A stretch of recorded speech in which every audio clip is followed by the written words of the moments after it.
राम राम जी दोस्तों, कैसे हैं आप लोग। उम्मीद है मस्त होंगे, भले चंगे होंगे। दोस्तों आज मैं आप लोगों को एक बहुत ही खूबसूरत गीत सुनाने जा रही हूँ। अगर आपको गीत अच्छी लगी तो प्लीज़ लाइक कमेंट जरूर करिएगा। चैनल पर पहली बार है तो चैनल को सब्सक्राइब कर जरूर करिएगा। डसली हल्ले डसली हल्ले डसली हल्ले ना, डसली हल्ले डसली हल्ले डसली हल्ले ना, हमके काली नागिनिया डसली हल्ले ना, हमके काली नागिनिया डसली हल्ले ना, डसली हल्ले डसली हल्ले डसली हल्ले ना, डसली हल्ले डसली हल्ले डसली हल्ले ना, हमके काली नागिनिया डसली हल्ले ना, हमके काली नागिनिया डसली हल्ले ना।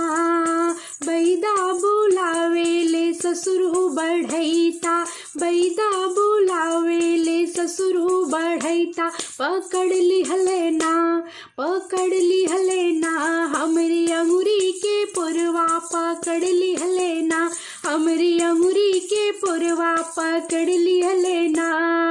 छोड़ा छोड़ा ससुरु हो अंगुरी के पुरवा, छोड़ा छोड़ा ससुरु हो अंगुरी के पुरवा, तू ना जन बाना, तू ना जन बाना, हमरे दिल के दर्दिया तू ना जन बाना, हमरे दिल के दर्दिया तू ना जन बाना।